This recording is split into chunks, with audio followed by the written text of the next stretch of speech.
Hey,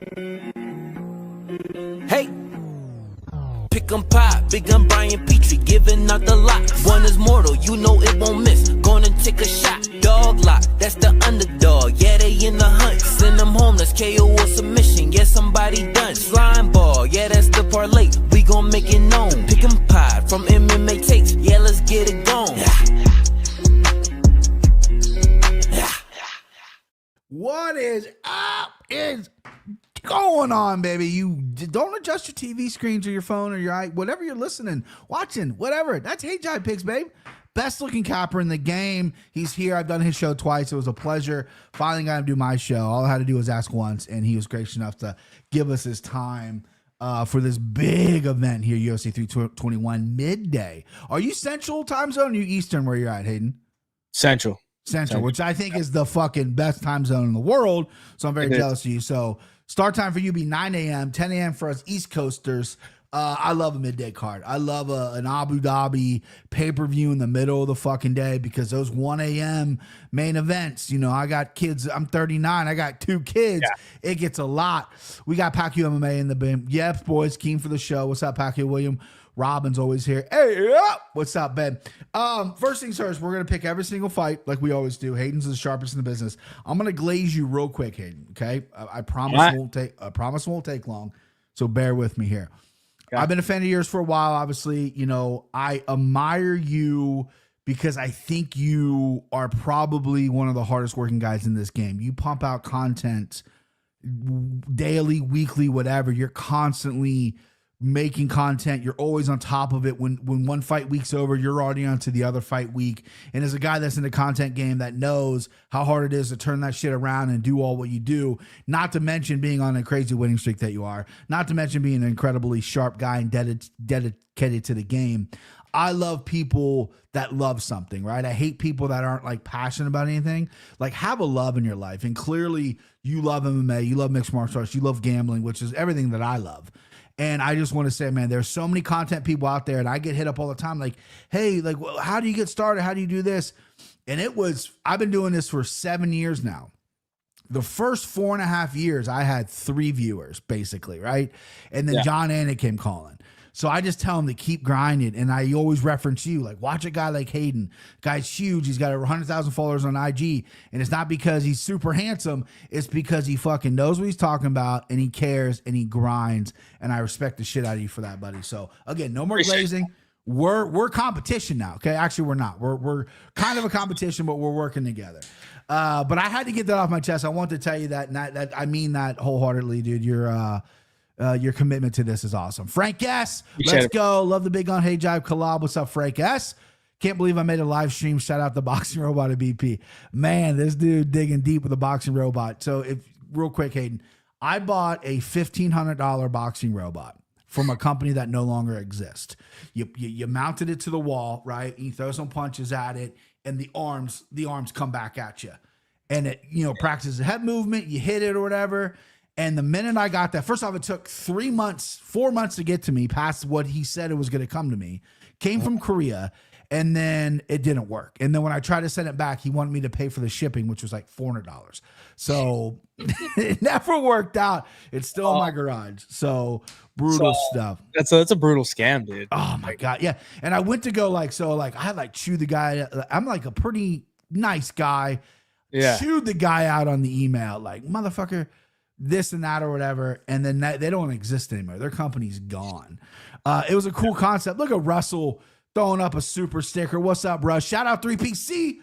That's Russ 3PC, Russ right there. Speaking about 3PC, before we get to the fights, it's official, kind of official, but your boy, because of the generous people over at 3PC, who I am heavily involved with, part of the company, I'll be attending UFC 322 in MSG.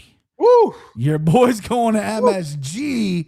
Got to book the flight this weekend, but everything's set in stone, baby. I love New York. My mother was from New York. I have a lot of family from New York. One of my best friends lives in New York.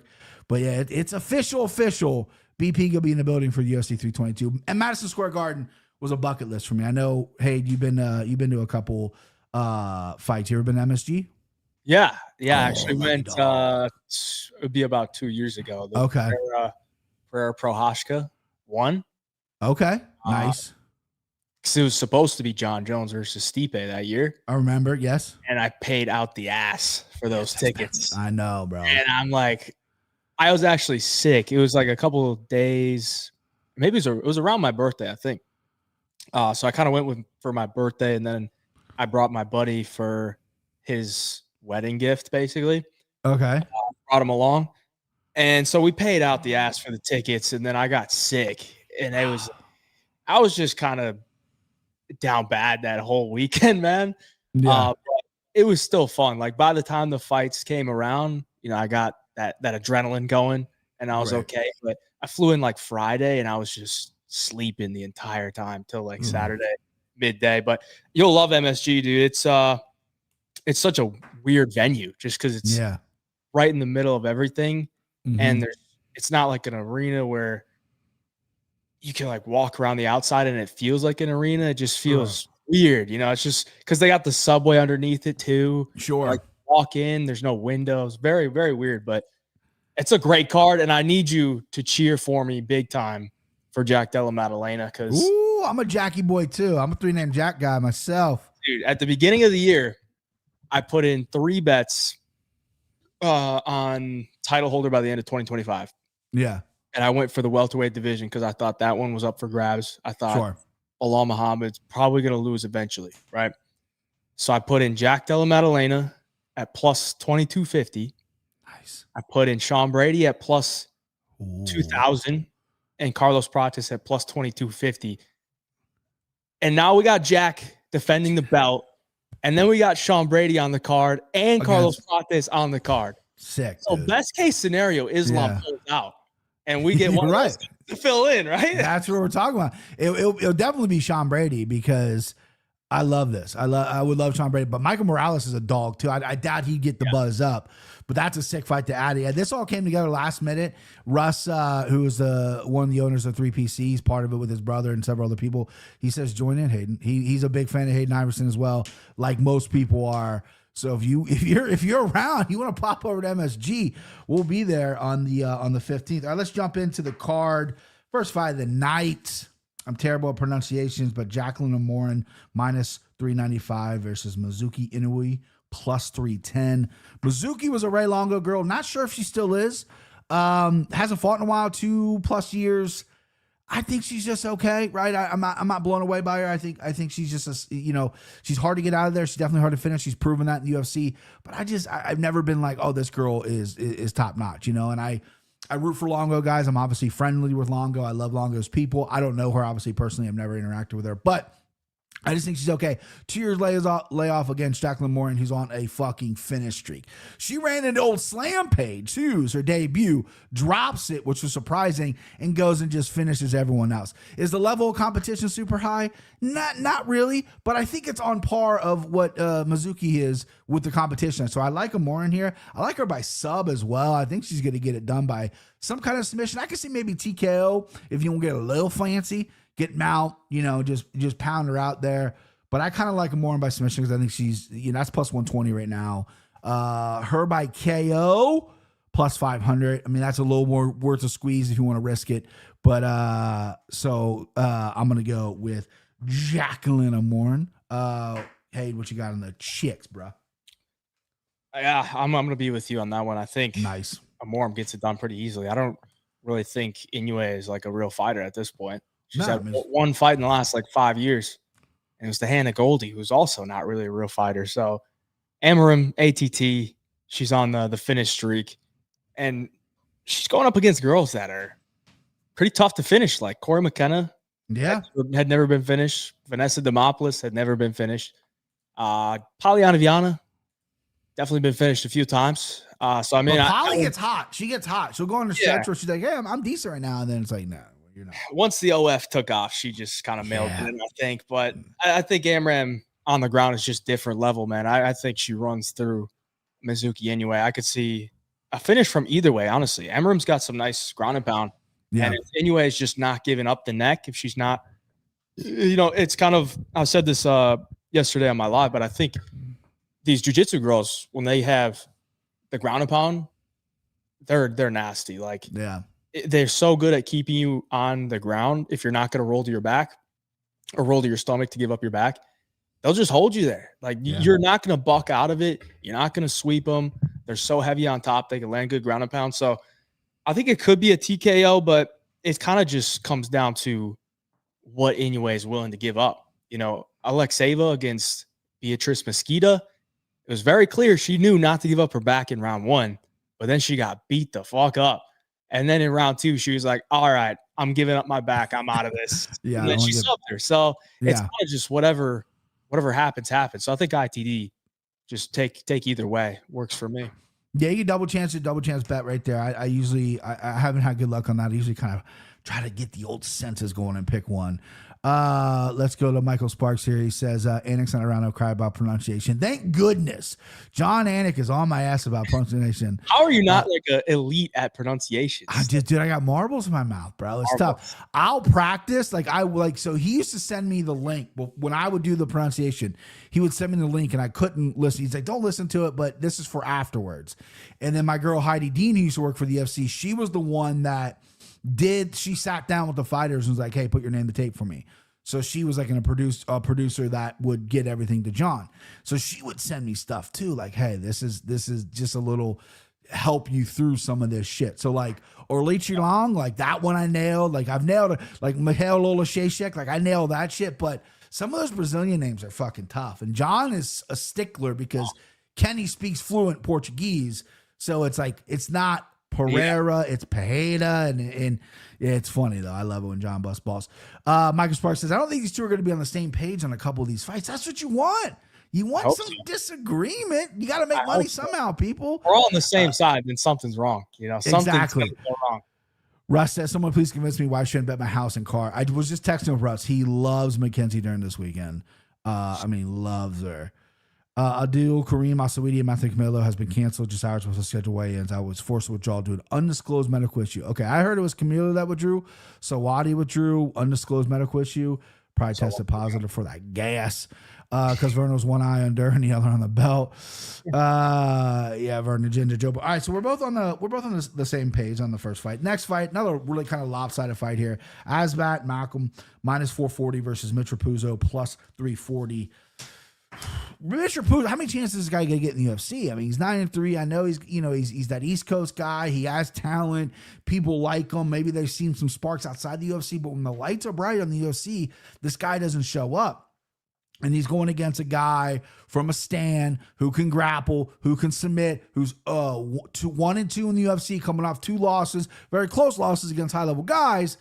I was expecting to get a better number on Malcolm here, if I'm being honest. Minus 440 is just crazy. They're in that part of the world, Abu Dhabi. Muslims, the Muslim population over there are going to love this guy. Kind of a hometown crowd for him. He's obviously going to be the favorite over Mitch Rapuzzo. Mitch Rapuzzo, solid wrestler, but he doesn't like to use it. I just don't love his fight IQ. He gets in there and it's like, okay, this dude's got the wrestling chops, doesn't use it. Okay, he just wants to stand up, not letting it go. It's just like, we need something here, Mitch. And I just don't think it's going to be on this fight. I think he's going to go out there. He's going to get, he's in that different climate, different time zone, fighting a kind of a hometown boy. He's going to fade on the lights. I like Malcolm here. I think Malcolm's going to smash this dude. I kind of like submission. Even Rapuzzo has been proven to be pretty durable. He's not a guy that just walks out there and gets finished all the time. But Asmat by submission, which he's got some good submissions. He takes your back. It's a problem. By submission is plus 380. That's not terrible for me. Early in the night, you might want to put a little checks on those. Him by points is plus 100. Him by KOs is plus 400. I mean, you're shaving that nut down to minus 440. I mean, sure, you can put him in a money line, get a random lottery parlay if you want. That's cool. But I think the better way is to chip away and get him with some kind of prop. It's still a little, I'm still up and down on it because I really don't know if he could finish Rapuzzo. As much as I just shit on Mitch Rapuzzo, he does got a little bit of, I'm not going to go away. I'll lose a decision and walk out and be like, I should have done more. But he doesn't really give up many things. Yeah. Hey, Jive, are we seeing the board the same here? You going big dog hunting here, babe? No, not even considering taking a shot on the dog because he hasn't shown me anything, man. Like his UFC fights he hasn't done anything. Yeah. And somehow he's been in 2 split decisions. Doesn't make sense. But it's wild. It happened. And this just seems like a setup. Like he hasn't shown anything in the UFC that the UFC would want to keep this guy around. And he was brought in on short notice, I believe, to step in and fill a spot against Lima. So now they're sending him over to Abu Dhabi to face the Kazakhstani guy who is 1-2 in the UFC, but he's had some tough matchups. Like you're going up against Charles Johnson, who's for one never been finished, and Azat might have an argument to say he was the closest to finish him. Nearly knocked him out, nearly submitted him in round 1, and then lost the next 2 rounds. And he gave Tajir Ulanbekov a real tough fight. I honestly thought when they were going to read the scorecards, I thought he could have got his hand raised based on, how well he did in the wrestling. Ulanbekov couldn't take him down, and Maxim was actually the guy taking him down. So, like, how does Raposo win this fight, man? Like, I don't see any path to victory outside of a puncher's chance, like a random bonk.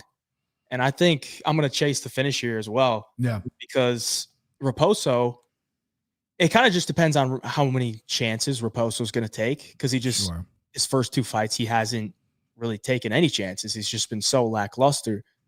But considering, Maxim's coming off fights against Johnson and Ulanbekov, 2 guys who have never been finished, you look a little bit deeper into Raposo. Raposo got subbed by Jake Hadley, man. Yeah. Got subbed by Jake Hadley. And Jake. It wasn't even like a club and sub either. Like he just took him down, took his back, and the fight was over. Classed him. Yeah. So Raposo going up against a guy that can wrestle and grapple, and Maxim trains at ATT.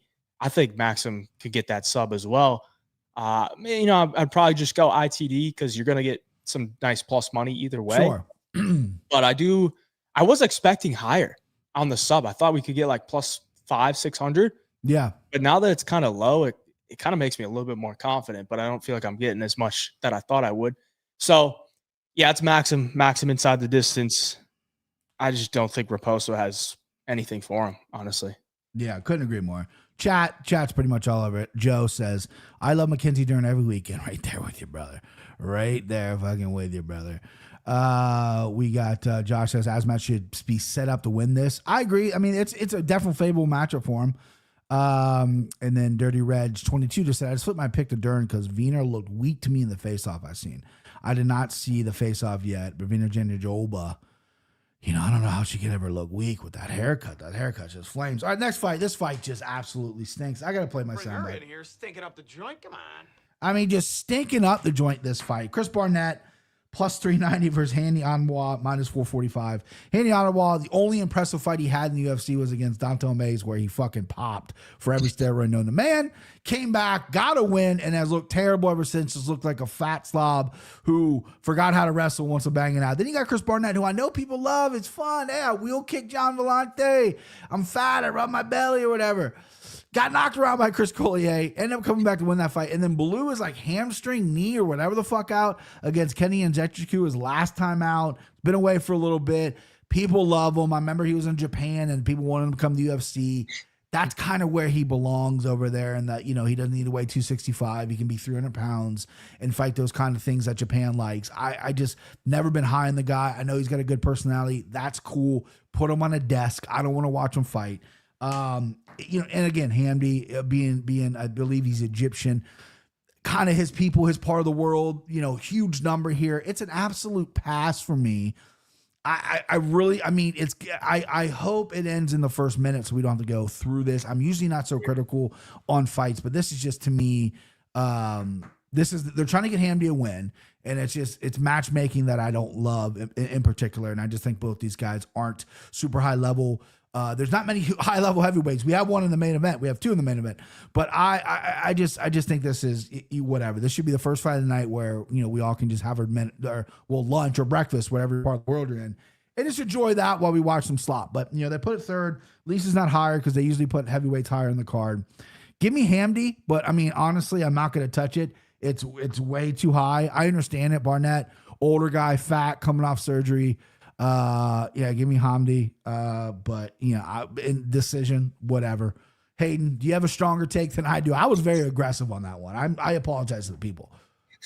No, I mean, I think Hamdi should run through him, man. I don't know if you watch Embedded, but they had a clip of Hamdi in there on Embedded. And what is he doing? He's driving his Rolls Royce in Abu Dhabi. Of course And I'm he like, is. yeah, it seems I think this guy's been in Abu Dhabi for a while. They've kind of adopted the guy. And he popped for the sauce one time. I wouldn't be surprised if he's back on it. And it's pretty clear that Chris Barnett probably has never even thought about it. So I think Chris Barnett's just not a real fighter, man. Like he's clearly in the wrong weight class. He's just big, and it's kind of fun to like think that he could pull it off, but he should never be winning UFC fights. Like it just should not happen. If Hamdi wants to strike with him, I think he's fine. If he wants to take him down, he should be able to take him down with ease. So I think Hamdi should roll here. I think round 1 KO at like plus 300 is tempting, man. I think if love that Hamdi hits him hard, and I mean Chris is 39, coming off some injuries. Yep. At that number, you're getting like a minus 500 favorite at plus 300 to win in round 1 by KO. I think that's decent, Yeah, for sure. And Chris Barnett, by the way, is listed at 5'9". I was very close to him at an event many years ago, and his head's a fuck. I mean, he has no neck; it just sits on his shoulders. He's not 5'9".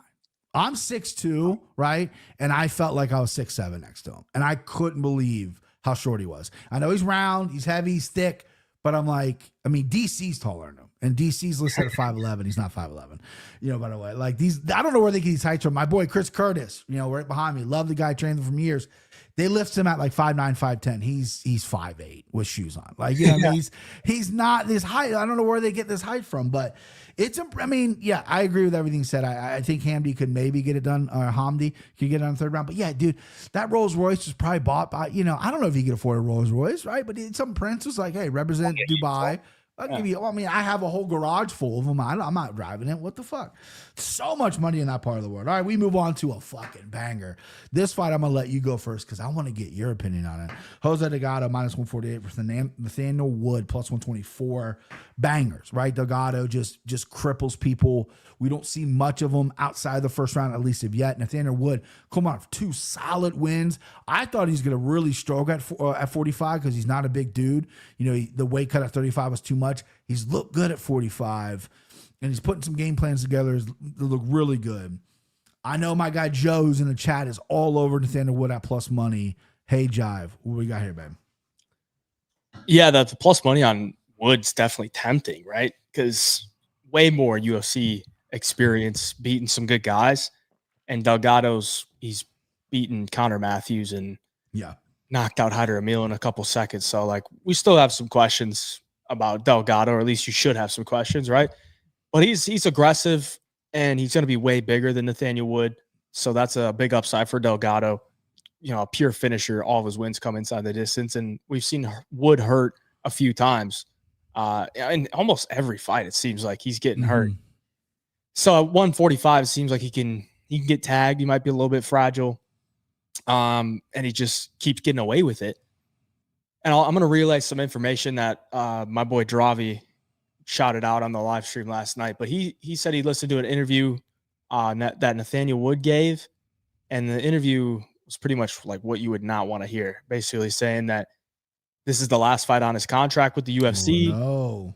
And, if he loses, he's fine with that, and he'll just move on with his life. Like he's going to be retired within the next year. So I don't know. Like maybe the UFC is just not a big fan of him because he keeps going to these decisions. Sure. And they're kind of trying to use him to maybe be like a gatekeeper to these prospects, like a test for these prospects. Like if you can get past Nathaniel Wood, then okay, we're going to keep pushing you. But then it doesn't seem like they want to throw him in there with like big time matchups, and maybe he gets that writing on the wall, and he's kind of trying to work his way towards retirement and just fight out his contract. So I don't really like that. I'm not really looking to play either side here. I did pick Delgado just because I do think the career trajectory is definitely flaming hot, and I do think Wood his time's got to come where he gets hurt in a fight and he can't come back from it. So I picked Delgado. I'm not going to bet on him as a favorite. I think more so of like a violence angle, either guy getting a finish, play the fight doesn't go the distance or something like that, some type of finish. Cause I don't really see how these guys fight, and there's not a moment in the fight where it's almost close to ending, right? I don't see Delgado going out there, standing across from him, trading leg kicks. Like, he's going to go out there and bring the fight. And Delgado can be cracked as well. You know, his defense is wide open. He's kind of offense over defense. And Nathaniel Wood is clean and crisp. He can hurt guys as well. So that's kind of the way that I look at it. Don't really want to go with a side, more so of like a violence angle. Yeah, I couldn't agree. Love the inside info. I watched a little bit of an interview. Maybe it was the same interview. I didn't see the whole thing, where he's talking about how he like introduced naps into his life. He's like, dude, naps are the best now. I was like, dude, I've been napping my whole life. Fucking naps are the best. But listen, you just saying that with your inside information from the guy you had on his podcast last night. What was his name? Shout him out again. Dravi _ on X. Dravi _ on X. I don't think I give him a follow. I'm gonna give him a follow. But after that, I, as a capper, my gut goes, oh, I'm off Wood.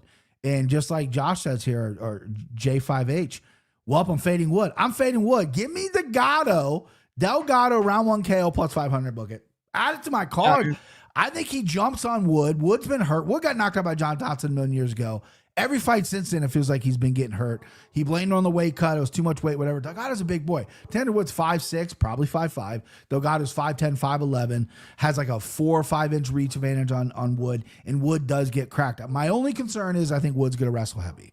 We'll see how much he wants to come out and wrestle. But Delgado's been to a third round, not in the UFC, but outside the UFC, and got a third round knockout against a decent competition before he entered the UFC. But he is a kind of a game hunter. He wants to get out of there and get in round 1. So you convinced me. Davi convinced me, baby. It's Delgado. It's Delgado round 1. I know my guy Joe in the chat, who's been on fire. Not as quite on fire as you, Hayden. He's been picking some winners. He's been picking some dogs. He's probably very mad I just faded my guy, Wood, because he's all over Wood all over Twitter. But you know what? Fuck it. I got to gamble a little bit here. Joe, Big Joe, Wood shooting for legs within a minute. Yeah, that's what I kind of feel like too, Vekas. I feel like he's gonna shoot pretty early. He's gonna, he's got that low center of gravity. Try to get to those hips. He's got decent wrestling as well. Heavy on top, and we haven't really seen much off of Delgado's back, but he is a phenomenal striker, and hopefully he gets clipped first round KO. Let's go. Next fight. This fight. I'm so glad they rebooked Walter Walker. So glad they rebooked him against Louis Sutherland, who I've needed to see in the UFC. They rebooked Louis as well. Walter Walker minus 395, which is a crazy. I can't believe I just said that. Versus Louis Sutherland plus 310. Listen, this one play for me. Louis comes from the Levels fight competition, whatever the fuck they're called. They're new. And UFC has poached some of their talent. Don't think this guy's super talented. His 3 losses are against guys over in the PFL who might not ever make it to the UFC. He's a power guy. He's built like a shit brick house. I think maybe he, might be on some of that. But allegedly. And then we got Walter Walker, who I know pre-UFC, that dude was on everything. If you ever looked at pre-UFC Walter Walker, dude had veins in his fucking teeth. But he's coming over. Slow start to his UFC career. Now he's just taking fucking ankles home, right? He's heel hooking everybody. 3 in a row. Is he going to make it 4 in a row? That's going to be my only bet on this fight, just for the novelty of it. It's really low. It's heel hook. If Walter Walker heel hook plus 150 on BetMGM right now, that bet's already been placed by me. Walter Walker's aside. I mean, Louis Sutherland maybe he could rough him up a little bit. He can hit a little hard, but I just don't think his skills are through the roof. Again, low level heavyweight. It's Walter Walker. The number 395 is really tough to get to. So I'm playing just for fun, just for a couple checks. We're going to go heel hook plus 150 because it's just fun. Heavyweights. Hey, we got Bub. Hey, John. Plus 150 on the heel hook. Yeah, dude, it's low. It's low. I saw it in BetMGM. I got on my phone right before we got on. I was doing my notes, and I'm like, I'm going to place this because I think it's going to move. I think it's going to go even fucking lower, which is crazy. I mean, his sub is like plus 115, right? It literally might be like minus. It might be even fucking money. It's insane. They're going to have a heel hook. I almost did knee bar, which was like 500 or 800. And I'm like, yeah, maybe he'll switch now. I was like, no, has to be a heel hook. We're going heel hook. Oh, man. I mean, I hope they scored a heel hook if he gets it. If they score, because there's probably going to be, I mean, I don't know how many people are going to be on it now, but that's a crazy number for a heel hook plus 150. Insane. You're predicting a submission. And then, I'm predicting the future. I know he's hit 3. But you got to give me better odds. But listen, again, just for the novelty of it, like when you go to Chicago, you got to have deep dish. When you go to New York, you got to get a New York slice. When you come to Cincinnati, you got to have some Skyline chili. yeah, I'm just being part of the culture at this point. Yeah, I mean, I think Walter probably wins here, but I'm not talking about betting him in any type of fashion, really. Sure. I just need to see like him win a fight that's not a heel hook, honestly. Yeah. To be at -3 or -400 near it. Sure. So I don't have much on the fight. I think he can get takedowns. Louis been grappled up a little bit by guys on the regional scene, and the Levels Fight League it's actually like not terrible, right? Like Pinto came from that, so Yeah. They're decent starting to get guys early on though is pretty Yeah. jokey, but with their bright orange gloves they got, but yeah, they're starting to get some guys. I mean, there's a lot of like European stuff and things that are happening around. Like, I mean, Octagon's doing pretty good, and KSW's been around for a long time. You don't see a ton of talent coming from KSW. I don't know if they have like lockdown contracts like One does, like because there's a lot of talented guys at One that just can't get out of those fucking deals. But I think KSW might just like pay their fighters better. That's true. Like, right. Like, you know, they're just like, fuck it. I'll just stay here in my home country, knocking off these dudes, getting paid. Like, I know that's what Yuri was stuck over in Risen and stuff because they paid him so well. And he also was like in an ironclad contract. He came to the UFC a lot sooner. I remember him talking about that. All right. So let's get to the meat and potatoes. We're starting to get in some really good fights here. We got Mantus Raumbecki. I don't know how it's Raumbecki. It clearly looks Rebecki, but it's Raumbecki. Plus 110 versus Ludovic Klein, minus 130. I don't think I've ever predicted a Ludovic Klein fight right. Jason Anik is a big Ludovic Klein fan. I remember he started his UFC career hot by knocking out Shane Young. He missed weight. Izzy and all those dudes were pissed, but he head kicked the fuck out of him.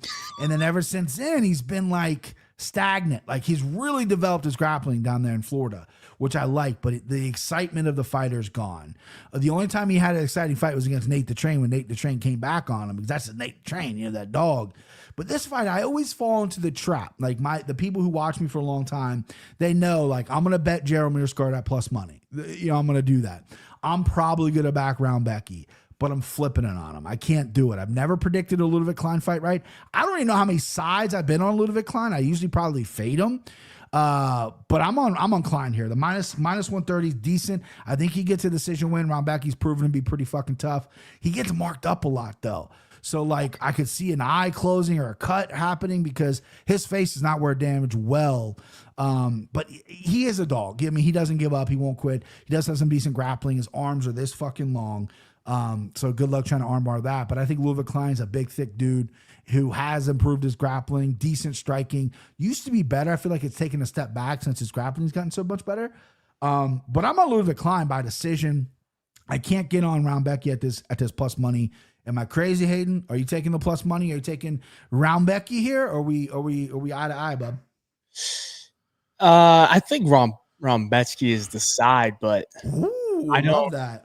I don't think I'm going to bet it though. That's Okay. the thing. Just because the concerns with the turnaround, that with the fight they had with Chris Duncan was like 2 months ago. Yeah, And that's every true. time the guy fights, he's getting busted up. Like he can't see. He's bleeding out of every pore in his body. Yeah.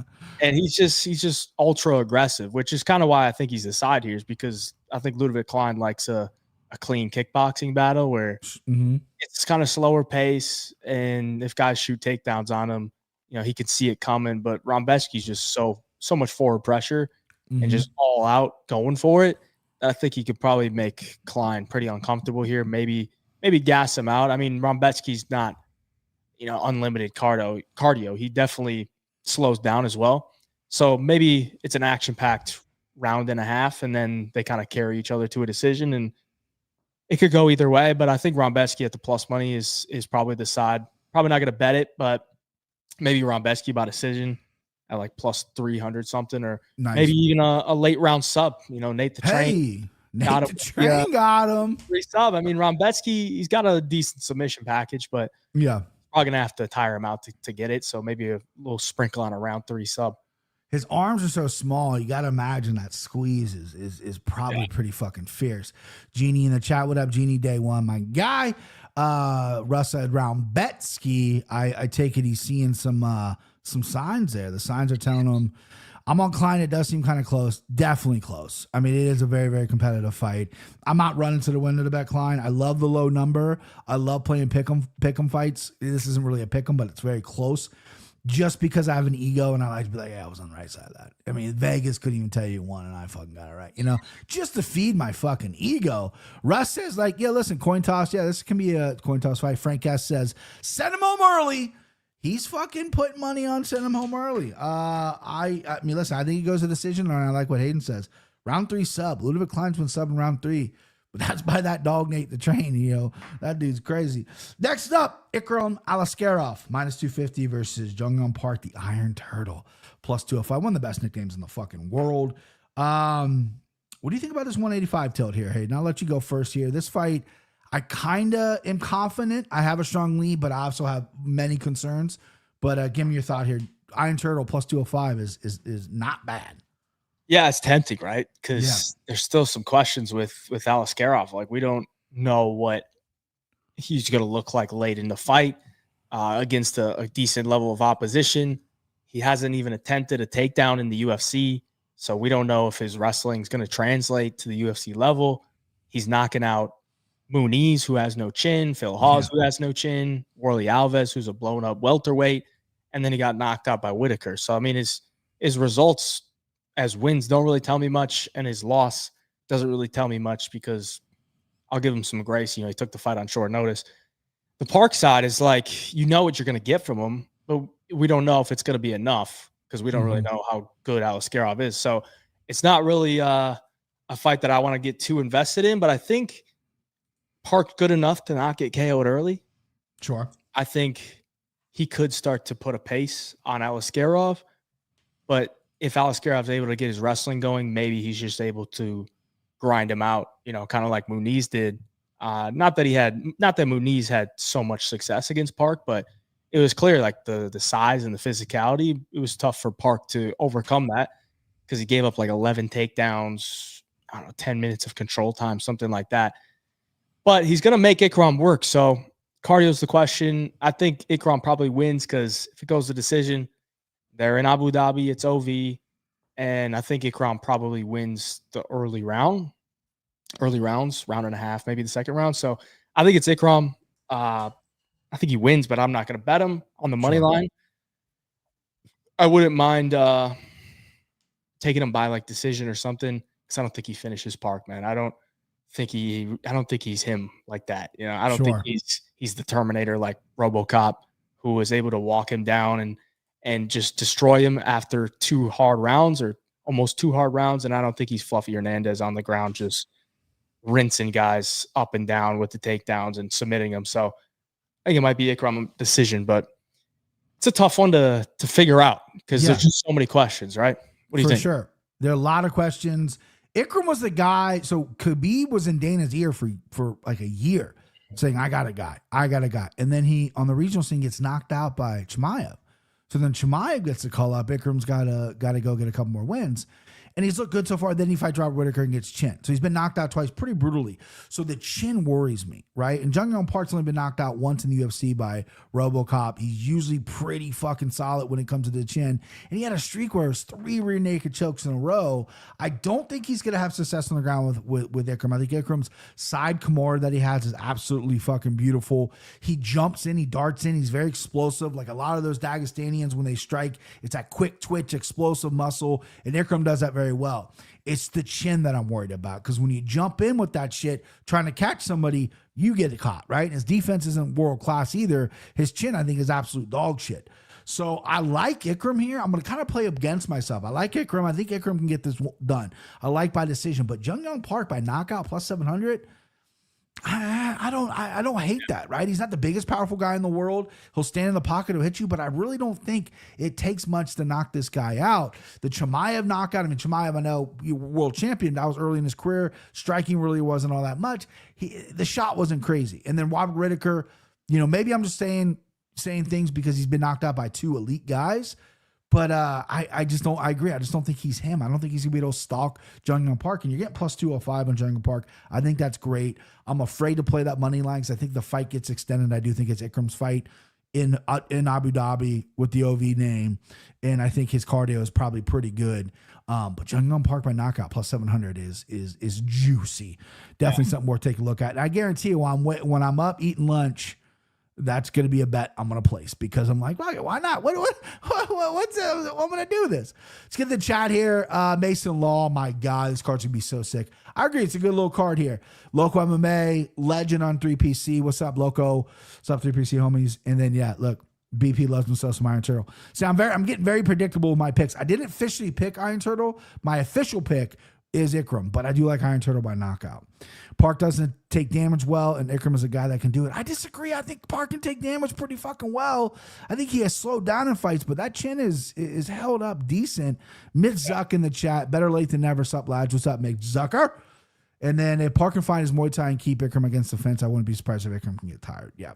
A lot of variables in that fight. It's a tough fight to predict. That's why I don't mind taking a little stab at a little 700 juicy prop. All right, next up we got Nasrat Hapras minus 105 versus Quillen Skilled. Scallid? How do you say his name? Salkid. Scalkid, how'd you say it? Salkid. There you go. Minus 115. Oh, man, this is a tough fight, too, because I've been on the wrong side of Hapras a lot, right? I mean, the mini Kelvin Gastelum, the guy who I think, he's, Faraz trained or whatever, fast hands, decent chin, but he's in these close battles and these close decision wins. He's a blood or guts guy, which I love. But then you get this kid from Australia. It's like, is he that good? He looked really good in his debut, but he knocked out probably the worst UFC fighters ever come across the UFC. Knocked him out, lit the fake cigarette. It was cool. Then his last time out, he got pushed a little bit. Cardio faded.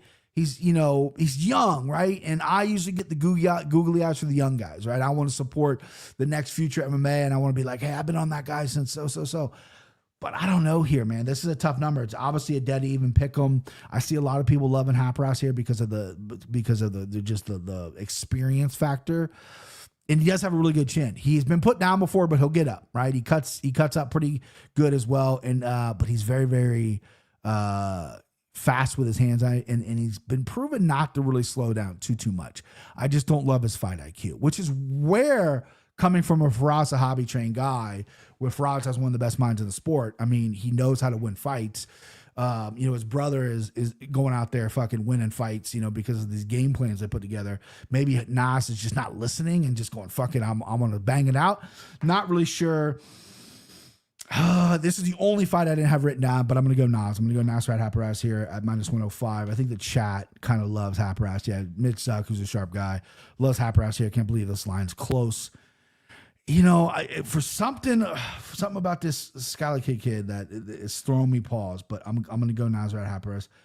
Please, Hayden, talk some sense into me, the chat. What do you got here, babe? Yeah, so I basically chalked it up as Nasrat. I'm going to pick Nasrat because he's the guy with more experience. He's been training for this date. Salkid stepping in on short notice.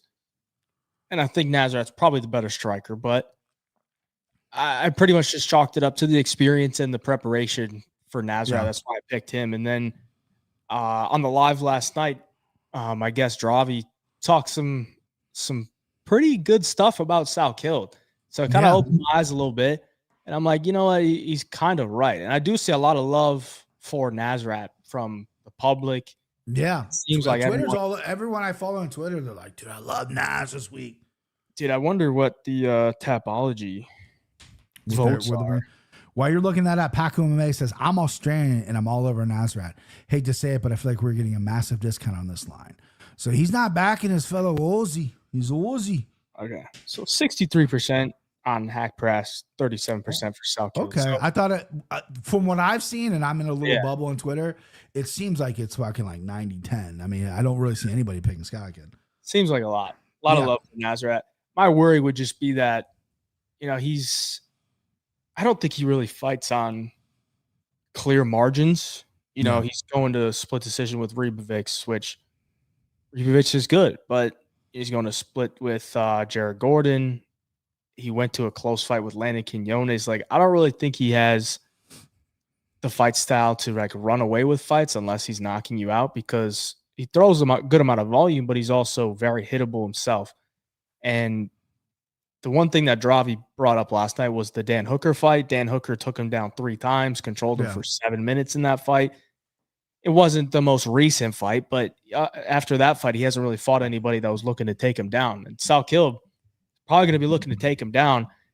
And I think Salkild is big for the weight class. I like his grappling. It seems like he can flow through positions pretty well, chain together takedowns. He's going to shoot a lot of takedowns as well. That's probably going to open up his striking a bit. So I had originally picked Nasrat just based on the experience and the preparation, but I'll be a little contrarian to your pick. I'm going to go with on this one to get it done. I love that. Mitch Zucker says, Gage Young decision, Jubilee KO, Ashman decision. What are you talking about here? Obviously referring to Skylar Kid. But who is Nas beating? You know what I mean? I mean, he hasn't looked great either. I kind of like, and I never play this, and maybe I'm just in a good mood and I'm talking fights, but I feel like this fight's going to be close. Split decision. Fight to go to split decision plus 650. I mean, Nas is going to run away with it. I'm worried about the Australians' fucking cardio. That's something to keep an eye on, though. But I'm going to stick with Nas. You're going to stick with Skylar Kid. It is a classic toss-up fight. Next fight, I got a fucking strong lean on this one. Kenny Florian and I disagree strongly on this one. Alexander Rakic minus 115 versus Azmat Mirzakanov minus 105. I am all over Rakic here. God, I'm all over it. Kenny put money, put 250 on Mirzakanov. He likes him here. This guy I think's overrated. I think his O is gonna go. I'm not even a Rakic fan. I'm not even a Rakic guy, but look who he's fought recently. Look who's Mirzakanov's fought. Mirzakanov's a 5'10", 205er. Rakic is 6'4", with super long legs, good kicks. His boxing needs work. His defense needs work. Mirzakhanov leaps in. He's got that explosive style, which could clip you and knock you out. But, I mean, this is a guy who's losing a fight to Teflon, however you say his fucking last name, early in the UFC career. I don't trust this guy. And he's got the undefeated record. An undefeated Russian in this part of the world should be a higher number than minus 105. I think a lot of people had the same sentiment as I do not know what Kenny Florian's seen. I think Kenny Florian is the greatest mind in all MMA. Him and I discuss MMA off the show all the time. I think he's a fucking brilliant guy. I love disagreeing with them because I feel like I'm on to something. I feel like, you know what I mean? Like I'm challenging something. And I just really feel like Rakic is going to put up I don't think he's going to finish him, but I think he's going to keep his distance. He's going to use that length. He's going to fire kicks. I think if he wants to grapple, he can grapple a little bit, especially in the clinch. He's not shooting double legs, but clinch him up, take him down with some body locks if he wants. He's obviously worked on that. I'm not too worried about his last 2 losses. Ankalaev, who's also 6'4", former champion. Before that loss, Yuri Prochazka put him out. Yuri's a fucking insane person. I saw him eat dinner the other night. He eats a whole onion for dinner. His plate of food's there. It's a whole onion with bites taken out of it. The guy's a fucking animal, right? Not to mention what he does in the cage. I love Rakic here, man. This could be a mortal lock for me. This could be, a lot of things for me here. I got a good gut feeling. I don't know what the chat's saying. Jess is saying Asmat on a discount, OV plus EV updated statistics. Hey, Jive. And then Russ says, I'm worried about the judging here because the decision taking hometown faves, record loss would take a lot in Abu Dhabi. I'm going with that, though. Hey, Jive, what we got? You on the Kenny Florian side? You on the big gun side here, baby? I need you. Well, since Mitch Zuck brought it up, do you want the updated stats? We need them. We need them, baby. The V stuff. So, here, let me make that bigger so I can see it. Okay. So, over the last 6 cards in Abu Dhabi, there's been 31 fighters whose last name ends in V that have fought a fighter that does not have a last name that ends in V. Can you guess the record if you didn't already see it? From how many fights did you say? Sorry, 31. Let's go 28-3. You are correct. 28-3. That's a complete guess. I swear to God, I didn't know that. 28-3.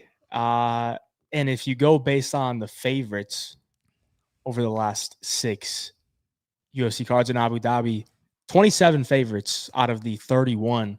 Can you guess the 27 favorites record? 26-1. 26-1. God, dude. I must have read this somewhere and it just slept in my brain. And These are guesses. Over the last 5, it's 20-0. So wow. The only loss was Shamil Gamzatov back in 2021, he was like a minus 120. to Michal Oleksiejczuk. So 20-0, the favorites are over the last 5 UFC Abu Dhabi cards. And most of them have been favorites. They're 2-2 as the underdogs, though. So, I mean, Yeah. they're not bad. This is pretty much a pick 'em? Yeah, pretty much. -105, -115. We got 05 on the Mirzakhanov side. Yeah, I think, I've been down the Rakic train before, and he's burned me a couple times, man. Like, yeah, but I got scars from fucking him, dude. Dude, after I watched Yuri get KO'd by Pereira at MSG, and then he was scheduled to fight Rakic, and I'm like, Rakic is coming back from the layoff. He's gonna be ready. Yeah. In round 1, he's just piecing up Yuri, and then Yuri just broke him. And then that was the fight that I realized, Yuri can just break people, and that's the reason why I took Yuri against Khalil Roundtree. I'm like, he might piece him up early, but he's gonna break him eventually. But then he fights Ankalaev, man, and I played a Rakic plus 3.5 there at like even money. He was like a plus 300 dog, and that was back when I played the plus 3.5s. Sure. I don't anymore. Call them the pussy bets, but yeah, he won the first round and then lost the second round, and then apparently his corner told him that he was up 2 rounds. So then in round 3, he didn't really do anything, and then he lost the fight 29-28. And apparently he's got a new coaching staff. Sure, he's got a new camp. So I think it really just comes down to how does he look in this new camp? Because if he looks improved, then I think he could beat Mirzakhanov. But it's just kind of an if. I've got to go based on what I've seen in the cage, and I don't really like what I've seen in the cage from Rakic. I think he fights a bit timid. I think he's scared to exchange in the pocket a bit. I think Mirzakhanov's just way faster in those exchanges. I think he's the way better puncher. Rakic can throw his hands, but it's not like Mirzakhanov in any type of realm. He can kick him at range, and I think he can have some success with that, keeping him at bay. But eventually, Mirzakhanov's so good on the feet that I think he's going to be able to start countering, his kicks or cutting angles or setting traps. And I think he's probably going to be able to outstrike him on the feet. I think he could KO him early, but if the fight does extend, Mirzakhanov's not really the best gas tank. But I also just don't trust Rakic to like push a pace on him to make that a factor, So sure. I'm going to go with Mirzakhanov here. I'm going to take him. Probably not going to bet him because I feel like I might need like plus money to bet him because I think it's a close fight, but I'm going to side with Mirzakhanov. Yeah, it is a close fight. Dirty Reg says, at that price, I have to go ask Matt, not enough meat on the bone. And Rakic said to me, I kind of like not enough meat on the bone. You know what I mean? I kind of like it because I got a parlay I'm cooking with them. I mean, it could blow up in my face. I could lose, but I'm not worried about losing right now. It's Thursday. I'm worried about winning. Rest says Rack can be mad inactive when he needs to throw volume when around 100%. His boxing was really bad when he came to the UFC. It looked much improved in the Yuri fight. He landed a lot of nice shots in Yuri, but again, Yuri's got just another level and another level. Rakic has proven not to have that, and then super inactive against Ankalaev, where I thought there's chances he could have had in there, especially with his kicks and whatnot. But I still like Rakic in that spot, big time. Let's move on. We got Alexander Volkov, another heavyweight. Alexander Volkov plus 170. We got the dog versus Jailton Almeida minus 205. I'm not a huge Jailton Almeida guy. I was initially. I thought he was going to compete at 205. Then he's a heavyweight. And I was a little hesitant, but I'm like, he's looked pretty good.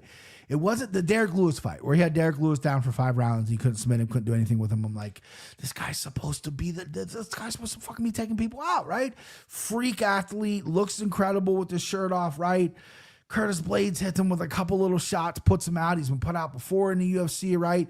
Chin's not there. Chin's just not simply there. Volkov is getting bigger. He's got long hair right now, which is interesting. Ever since he got that fucking covered back tattoo, he's been a better fighter. He used to be very skinny, and he's still skinny, but he's a little thicker now. I mean, look at him back in the Bellator days to now. He's definitely sized up. Yeah, he's sized up. Bigger legs, bigger hips. His takedown defense is improving. You can look at the Curtis Blades fight. He got taken out a lot of times, but he's getting back up. And I think Almeida is a little too patient on the ground, picks his ways. I think Volkov is going to get up. I mean, the last time we saw Volkov on the ground was against Tommy Aspinall. Tommy Aspinall just buzzsawed him, but that's Tommy Aspinall. I don't think Almeida is going to be able to do that. And after DC got caught on a hot mic with Tom Aspinall saying, dude, you're going to fucking run through this division. Almeida can't fight. DC would never be able to say that on the broadcast because they're selling the fight, promoting the fight. Yeah. But I agree with him. I like Volkov at plus money here. I think he can knock out Almeida as well because Almeida's chin is something that I just don't trust. But I'm bullish on this underdog here. I like Volkov here. Just for the record, if you haven't seen Anakin Florian yet, Kenny did pick Almeida. He seemed pretty confident in the jiu-jitsu. Kenny is a jiu-jitsu guy, so he picked Almeida with the jiu-jitsu. But Volkov, let me chest that number real quick. Volkov by KO plus 325. I get it, because Almeida again I think is very, very chinny. But that number, man, 205. I think this should be lower. I think you're getting a bargain price. At plus 170. Anything can happen at heavyweight, but I like Volkov here, Bub. What do you think? What about you? Yeah, it was actually the Curtis Blades fight that did it for me. Really? Yeah, it was a bad look. Man. I was there, and I had a nice bet on Gelton Almeida at minus 110 against Curtis Blades, and I'm like, well, everyone's hating on him because he went 5 rounds with Derek Lewis, so this is a pretty nice buy low spot, right? And he just works him in round 1. I'm like, this is as easy as it gets. Yeah, Curtis Blades hasn't landed a strike yet. Almeida's landed 9 takedowns, controlled him for the whole round, and then he fails 1 takedown and just froze. So I'm like, all right, well, we got to keep that in the back of our mind now. Like, if things don't go his way, like, he will look for the door and he will take it. But then he's fighting, Romanov and Spivak. Like, those are pretty easy matchups. So now he's back to the level of a guy that should be fighting for a title, right? And he's minus 200. I can't back that. I can't back that, man. I think Almeida is good enough to like get these guys down, right? He can take down anybody because he's that athletic. He's that strong. He's just a freak genetically. And he has good jiu-jitsu on the ground. But if you're going up against the elite of the heavyweight, like they're going to be able to defend most of these positions, right? The Blobs, no, they're not. They're not going to be that good. But these guys, like a Volkov, who's faced many grapplers before, he had that Curtis Blades fight years ago where he got taken down 14 times. That was the fight where he figured out he needed to bulk up, got taken down by Aspinall, got submitted in round 1. But the thing is with Volkov, he will get up. If he gets taken down, he will get up. I didn't like that he got taken down by Gon twice. That was rough. Yeah. Like Gon has worked on his wrestling a lot. And he's also a freak athlete. So if he gets in on your hips, like he can just pick you up and drop you, right? That's probably what Almeida does here. Almeida probably goes for those takedowns, gets them. But I think Volkov is going to be able to weather it. And then round 2 starts. Maybe Almeida gets back to the grappling, but I think you just got to make him work. You just got to make him work, survive the early onslaught that Almeida is going to throw out there, and then just make him pay at range because he doesn't want to strike. So I think I picked Volkov as the underdog, and I'm not super confident in it because obviously if he loses, it's probably going to look pretty dominant from Almeida getting an early finish. But it could be a nice Volkov live spot after round 1. I also think if I could get like plus 200 on Volkov, then I might have to pull the trigger. I saw it at plus 195. Nice. Earlier in the week, and now it's kind of dropped and then come back a little. It's at plus 170. So if the line goes towards Almeida, I might pull the trigger, but I just think Volkov's that good. Like he shouldn't be plus 200, man, to a guy that has holes. Like he's a heavyweight jiu-jitsu specialist. Like, I can't really trust that much. So no. And Volkov has submissions. He just submitted Romanov, who was a grappling ace himself, right? I mean, I know Romanov's now kicking tires over in the PFL, but the guy's not bad. And Gon took him down 2 times, but he also took Gon down 3 times, right? And he's a big fucking dude. Like this dude's 6'7", 6'8", and he's getting thick, right? So yeah, I love that spot at plus money. I think Jonathan Almeida, obviously, listen, with anything that can happen, Jonathan Almeida can buzzsaw through him, submit him, look great, and he'll get the next title shot with Aspinall. But pre-flop here, while we're sitting here right now, I like Volkov at that plus money. Jägermeister Jäger, Volkov via Stone Cold Stunner. Thank you for the donation. Also, Jaromir Jagr. I'm a '90s kid, so I grew up playing NHL on Sega and shit. Jaromir Jagr, Mario Lemieux were like my favorite fucking hockey players growing up, and Jägermeister Jagr is a very classy YouTube name. And Volkov via Stone Cold Center. I'll play it for you. I'll go find that prop for you.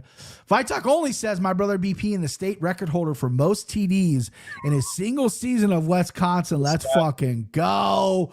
Respect. Hayden Iverson, football star. Where'd you go to? Did you go to college for football? Right? Where'd you go? Yeah, I went to Minnesota Duluth originally, and then I went to UW Whitewater. And you played there for a year. Oh, for a year. Okay. I would say, did you finish your career there? Yeah, your boy played a little tight end in 8th grade. My best friend at the time was the quarterback, so we worked all summer.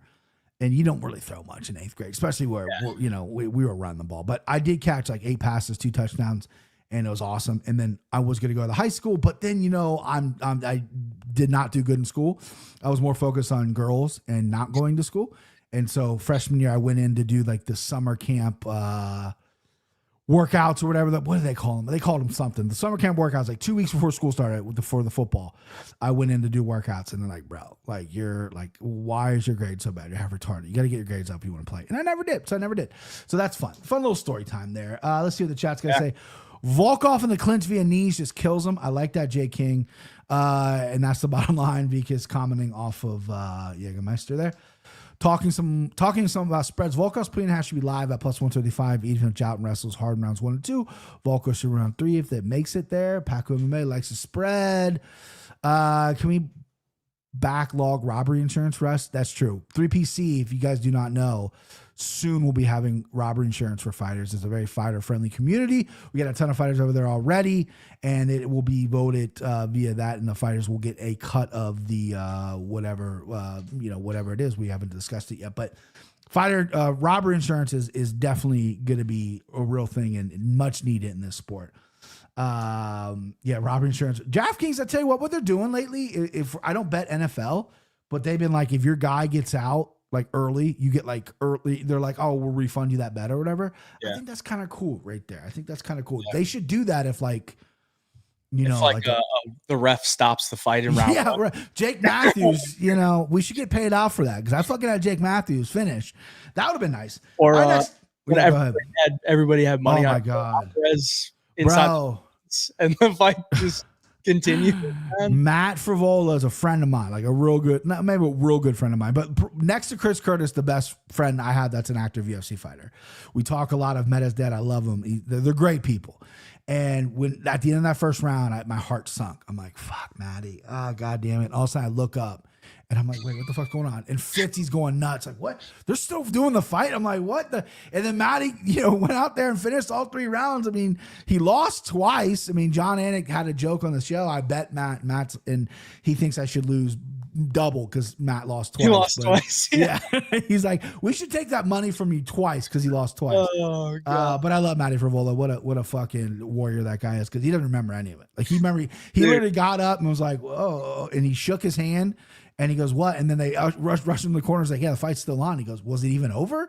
So he didn't know where the fuck he was at. But that dude's funny, dude. His post on X after I didn't hear no bell. I don't know bell. Yeah, Matty's the best. He's such a cool guy. Dude, just his dad, Sal, the bulldozer.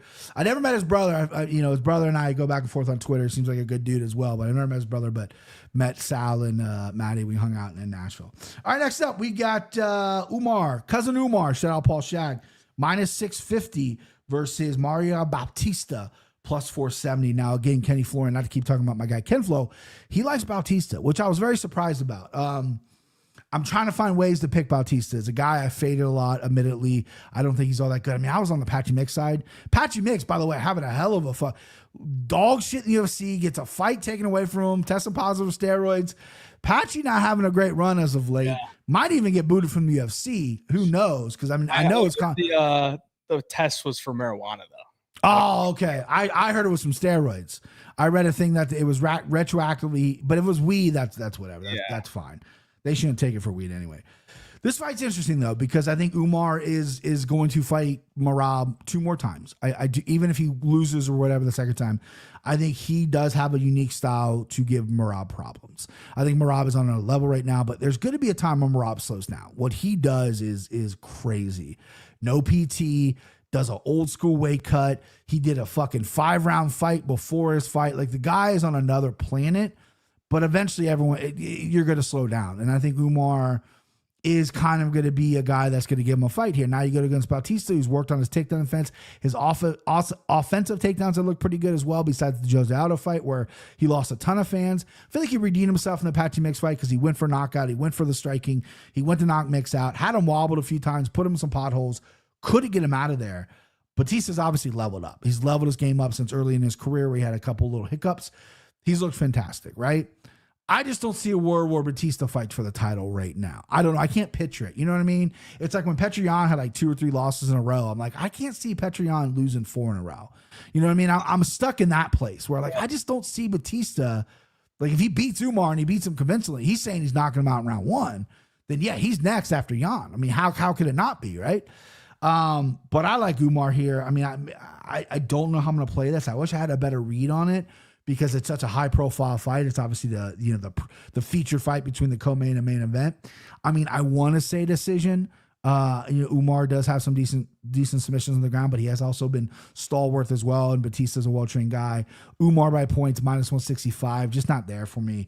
Unfortunately, this might be a pass on me, but I will pick Umar. The number's really high. It's getting higher as well. When you have that last name and you're fighting this part of the world, that's what's going to happen.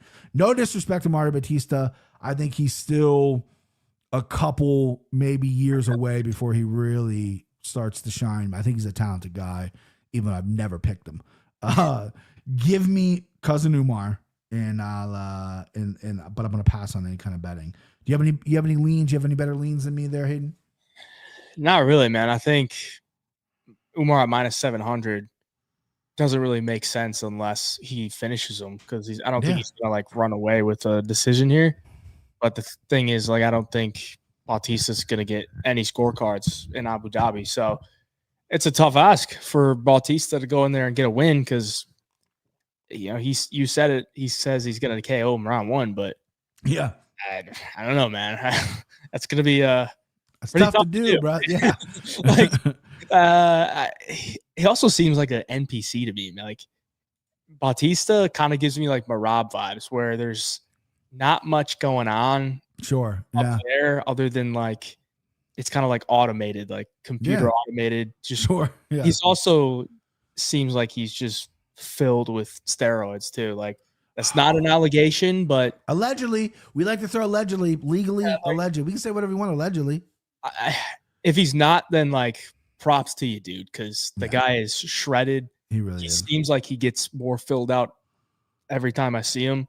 Yeah. His cardio is insane. So I do think Bautista could give him a fight here, but how could I have any confidence he's going to get a scorecard in Abu Dhabi?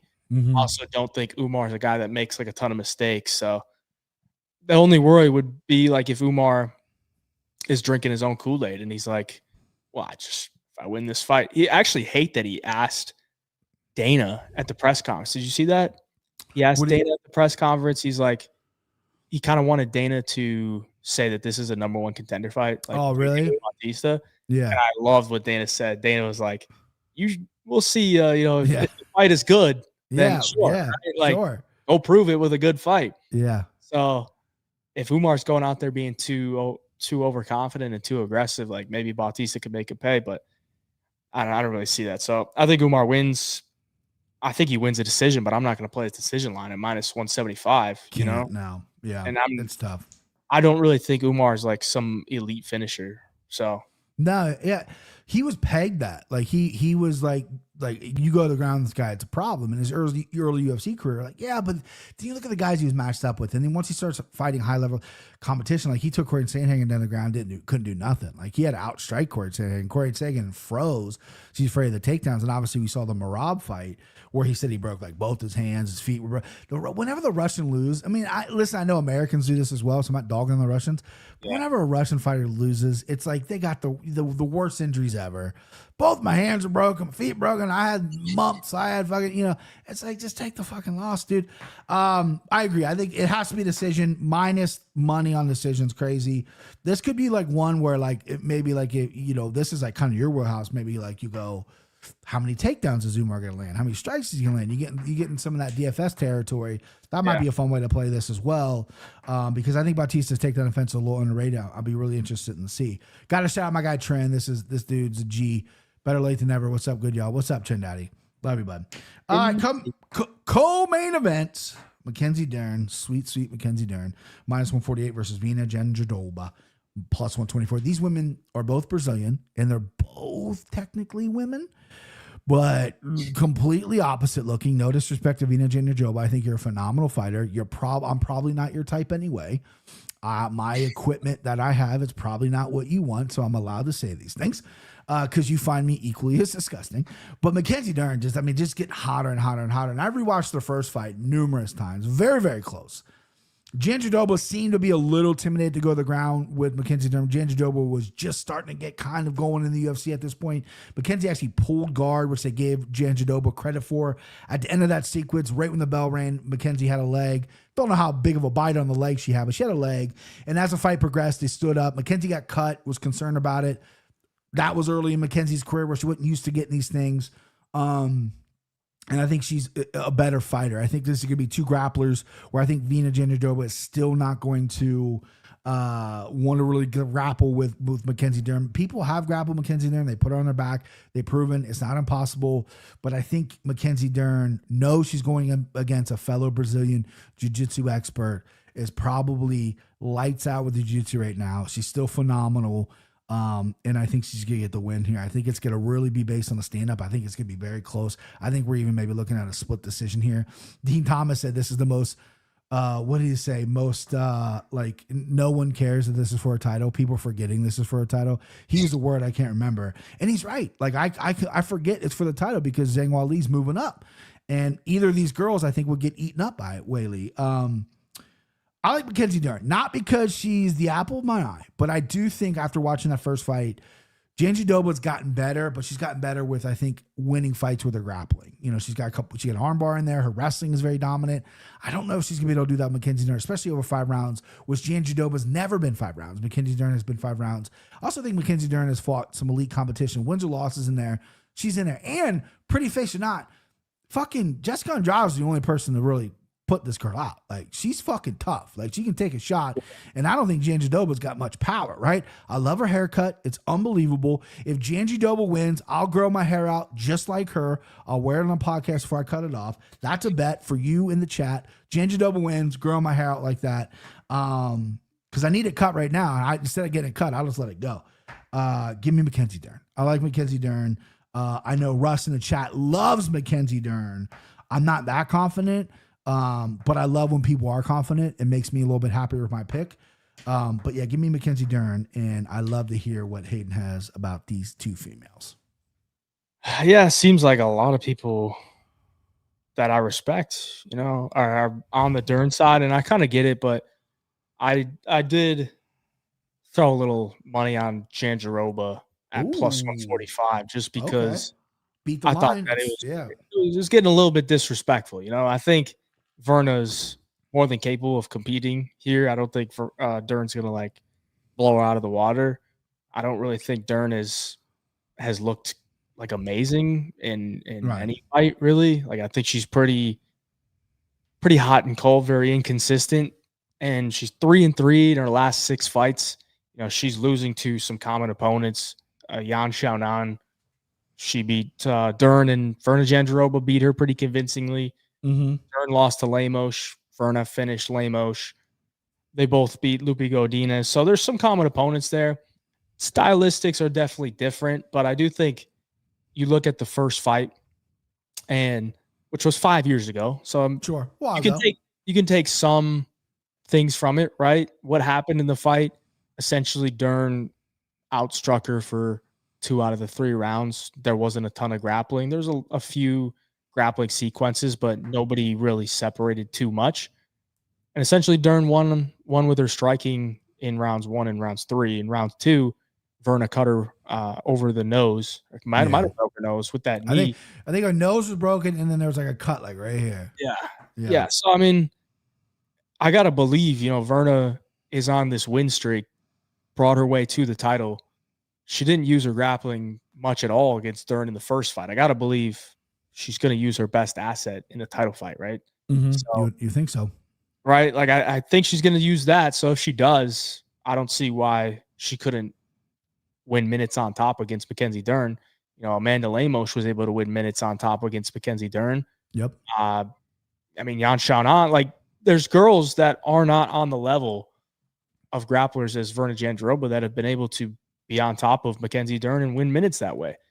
Is it going to be clean? I don't think so. I don't think Verna's going to run away with the fight. I think she could win, you know, a 48-47 type of decision, maybe a 49-46. But my concerns for Verna are, for one, her cardio. Yeah. For two, if she gets put in a bad spot on the ground, how's she going to deal with the adversity? Because we know Dern's dealt with a lot of adversity. I know she's a dog. She's tough. So I understand, you know, if you're going to bet Mackenzie Dern when she was at Pick'em or an underdog, but, you know, at minus 150 or 155, whatever it's at right now, I think I would lay off on that, and I would probably go the other way with Verna for a small play. But we'll see where the line moves. You know, I think there's a lot of love for Dern, and I just think it's a lot of recency bias and people looking at, well, she won the first fight, she'll win the second fight, right? But rematches are very different. If you look at who Dern beat earlier this year, she beat Amanda Ribas in a rematch where she lost the first fight. She was the underdog. She went in there. They grappled in a fight where Ribas won the first fight mainly with her striking. And they grappled and Dern submitted her with an armbar. So things can be very different. And I always think Verna Kakara Jandiroba is always lost. Yeah, I love you on opposite there because, I mean, listen, I obviously am in favor of Mackenzie Dern. I do like her multiple different ways, but I've already rooted for it, and I do think she's a solid fighter regardless of the way she looks. You know, she's born in Arizona though, so like, what are we doing with the accent, right? It's just, that's the biggest fucking thing for me. Mitch Zuck got real perverted here. He said, can we just hope for Mackenzie top control? Keep it in your pants, Mitch Zuck, you son of a bitch. Paco says Verna is very handsome, y'all haters. She is a very handsome woman. Russ, who is all over Dern, Russ says, the way I look at it, Dern has a massive edge standing and slight edge on the ground, and she's very powerful, getting better every fight. He says massive edge standing. Wow. I feel like she's a better edge on the ground actually than standing, but I think she's a little bit faster, maybe hits a little harder. Neither of them are the cleanest on the feet. She's the mother of power. Say something with this. I feel like we've said this many times with Mackenzie Dern that like she's getting better, she's improving. But where's it at? She just always disappoints eventually, you know? Yeah. Like she came off that Angela Hill 5-round fight where she just whooped up on her. Yeah. And then she fought Jessica Andrade and everyone's like, it should be an easy sub. Yeah, bro. And she got fucking worked. Bro. I got worked on that one too. Mackenzie Dern, though, like the UFC literally, I mean, she got Ribas and she got Lupi, right? She won both those. Obviously, Ribas was a rematch. Lupi is a solid win. It was a very close fight. But they told her, like, listen, we got to stack you wins.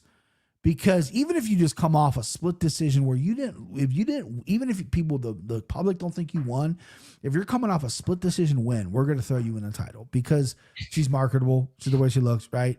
Oh, yeah. The worst fear is because Vita Jandiroba, again, as much as we joke about the way she looks, if she was an absolute killer, like murdering people, like early Joanna Jacek, which if you look at Joanna early on, like I'm very attracted to Joanna now. I think she'll fuck your brains out. Like you won't fuck her, she'll fuck you.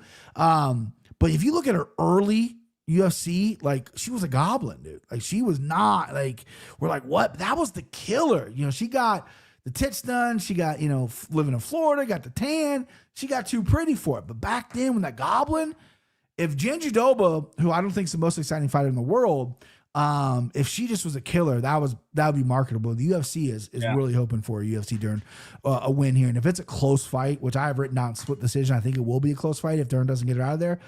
I think Dana White's going to go over the judges and just slip them a blank check. It might not even be Dana. It might be Hunter. It might be like Shelby. It might be, you know, one of those people just goes over and goes, yeah, just put your name on that. We're we're gonna go Mackenzie Dern on this one. I just think Mackenzie Dern's gonna win it here. But fun fight. I think it's a fun fight. I think it's getting dogged on a little bit. I think Dean Thomas is right. It's obviously, it's not the female fight that for the title that we're all wanting, but I do think it will be a pretty fun back and forth MMA fight with some competitive moments. The chat is all over. You guys like her boobs, Joey Vernicup? Yeah, dude, boobs are awesome. Russ thinks Dern hits way harder than way harder. Dern hits way harder. He is all over Dern. I mean, makes me confident. He makes me confident. All right, main event. Love this fight. Tom Aspinall minus 345 versus Cyril Gane plus 275. Cyril Gane, by the way, have you seen that updated photo of Cyril Gane? I mean, the guy was already shredded. He looks fucking in incredible shape coming in here. He's obviously improved his game drastically. He's a kickboxer. We all know that. His grappling has come a long way. His defensive wrestling is it's up there, but I think his offensive wrestling is better for him. And I'm a big Tom Aspinall fan. I've been a Tom Aspinall fan since he joined the UFC. I think he's a special human, special specimen. He's getting a lot of hype because, he's chasing the John Jones fight. He hasn't fought in a while, but he's been staying regular. There's a ton of stuff on YouTube you can watch. Like he's doing YouTube videos, Eddie Hall, where they swap diets. Like he's staying relevant even though he's not fighting. And when he does fight, it's very quick, right? And there's not a lot of competition at heavyweight. So I understand why he wants the John Jones fight because it's like, who else am I going to fucking fight? Am I going to fight Volkov again if he wins this weekend? Who am I fighting? Cyril Gane is a worthy competitor. He's coming off 2 solid wins over mediocre guys, in my opinion. But, he looks to be in phenomenal shape for this fight. And Tom Aspinall looks to be just continuing to get better physically as well. Tom Aspinall started jiu-jitsu. He's very good on the ground. We haven't seen a lot of it. We haven't just seen a lot of Tommy, right? And Gane is talking about going to deep waters. And Aspinall's like, every guy who's ever said they're taking me to deep waters, I got out of there in round 1. I think Tom Aspinall is a competitive bastard. I think he is a competitive guy. And I said that's the Indian Florian, so forgive me for repeating myself. But I think he has a number in his head, and it's 2 minutes and 4 seconds. That's what John Jones got Gane out of there with. I think Tommy Aspinall, who's great in round 1. The only round 1 he didn't look good against, in my opinion, was the Arlovsky and obviously the Curtis Blades where he blew his knee out. But Arlovsky fight, he looked a little stagnant round 1, then he came out and finished round 2. Round 1, he's a problem. He's incredibly fast. He hits hard. His submissions are very good. I'm looking at a club and stuff here. I think he's going to clip Gane with something. I think Gane's going to go down, and I think Tommy's going to wrap something up. I like him by submission. Tom Aspinall by submission. Tom Aspinall, money line's kind of hard for me to get to because he is very blown up, which is understandable. I see a lot of people picking Tom. A lot of people taking Tom by submission, which scares me that we're all kind of on the same page here. Tom Aspinall by submission is plus 215. That's really low. I don't love that, but I'm going to rock with it. I'm going to rock with Tom Aspinall here. I like it here, but I feel like I'm disrespecting Gane. It is a nice little number. It is heavyweight. He is an exciting fighter. There's still some questions about Tom Aspinall, even though I think he's phenomenal. There's still some things. I mean, he hasn't gone far. I mean, maybe his cardio's dog shit. Maybe, he took a good shot against Pavlovich, but maybe his chin's not good. We don't know. And Gane has some good footwork. Gane isn't, a punk. He has good footwork. I know the John Jones fight was maybe an anomaly and he kind of got bodied up by Francis when they fought, but he didn't get put out by Francis when he made Francis wrestle. So I like Aspinall. I like him by submission. What do you got, HayJive, in the main event? Yeah, well, I've been a soldier out there in the fields going after John Jones for ducking Tom Aspinall. And, if he loses this Saturday. Thank you for your service, bro. Thank you for your service. If he loses this Saturday, it's going to be a rough time. Yeah. He's talked a lot of shit, So sure. Hopefully he pulls it off. But if I'm breaking this fight down from a betting perspective, I don't think you can lay minus 400 on Tom Aspinall. It's tough, man. Just because we don't really know anything about him other than he can knock guys out and submit them real quickly. So we don't know what his cardio looks like you said. We don't know what his recoverability looks like if he gets hit with a shot. Mm-hmm. And he hasn't fought like an athletic freak like Cyril Gane. So we don't know if he can close the distance on a Cyril Gane like he does against the Curtis Blades or against the Sergey Spivak or whatever. He's got insanely good wins. He's beaten pretty much everybody. But I think Cyril Gane's just a different fighter that he hasn't seen before, so it might take him a little bit to figure him out. But if he just blast doubles him like he did to Arlovsky, gets his back and chokes him out, then sure, then that minus 400 price tag looks pretty easy. But I think Cyril I think he's taking this fight pretty seriously. I don't know that he takes like his career that seriously. But when he gets the call to fight, he'll take the fight seriously. He looks like he's in insane shape. He's been in Abu Dhabi for God knows how long, and God knows what they've been pumping into him. So seems like they've adopted him as like their guy now. Yeah, right. He showed up to the press conference with the attire on. So I don't know, man. I think Cyril gone at plus 330 is like, it's interesting, but I wouldn't have any confidence in playing it, right? Because if Tom knocks him out early, then that is what it is. But I do think if the fight extends, like, he's extremely, extremely good at outstriking guys from range.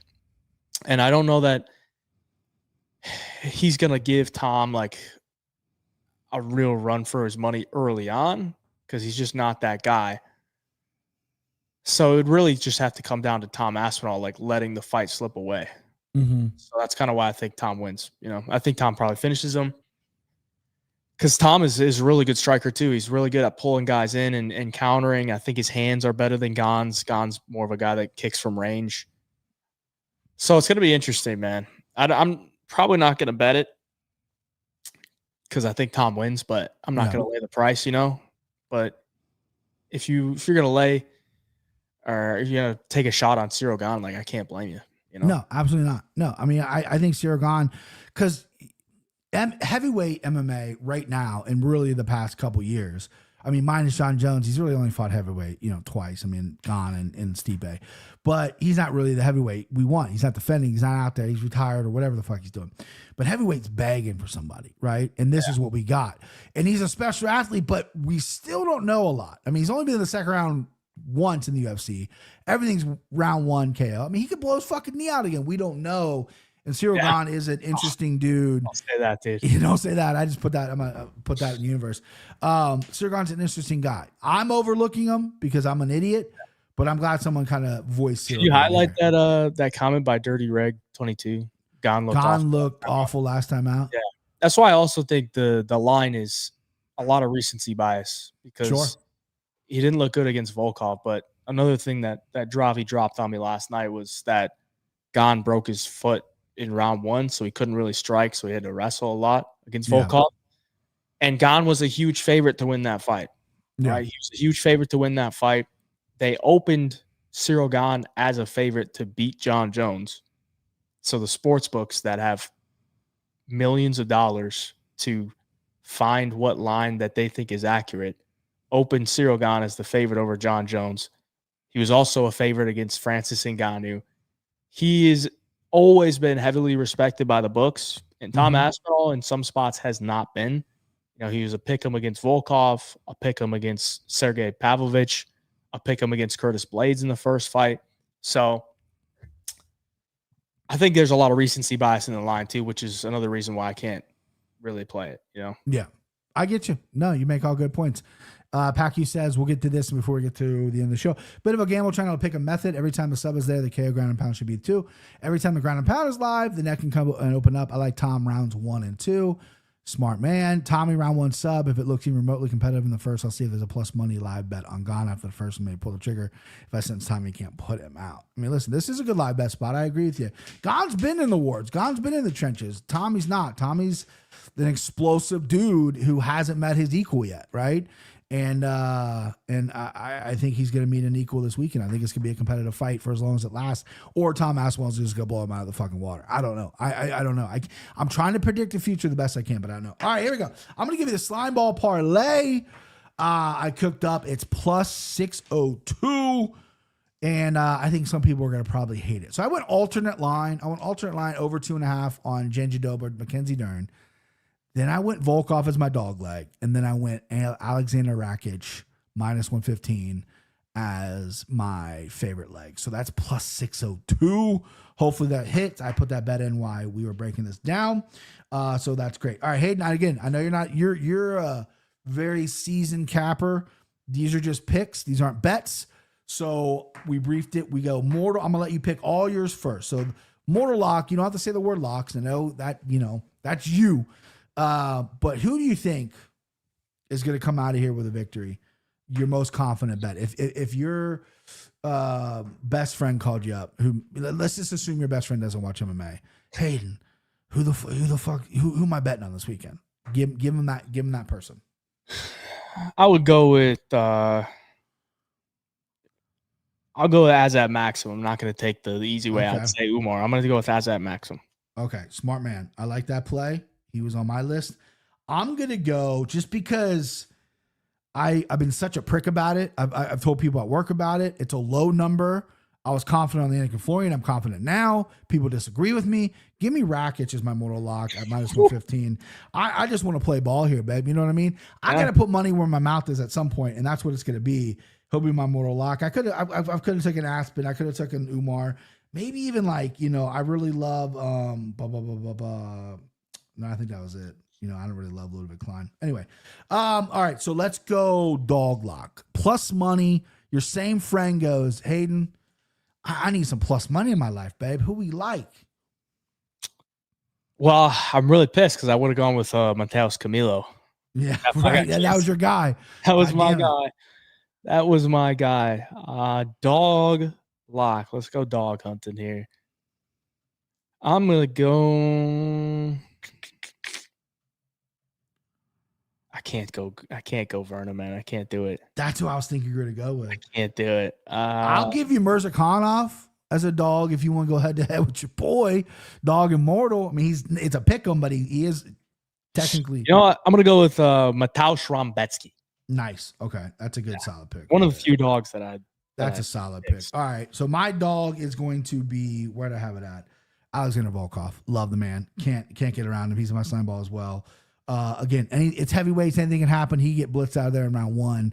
Give me Volkov. We got Dirty Rex at him home. Nazareth drops the plus money. That'd be nice. All right, so send him home. The fighter that you think is going to get a finish. Now let's just hear Johnny. Send him home early. Johnny Anik with the soundbite there. Fighter you think is going to get him out of there. Doesn't matter who it is. They're going to fucking early night for him. I'm going to go. Do you want to go first? Yeah, I'll go first. I don't want to pick first every time. This is your first time on the slopes, babe. I'll go first. All right, so my send him home. So there's a couple options I can go here.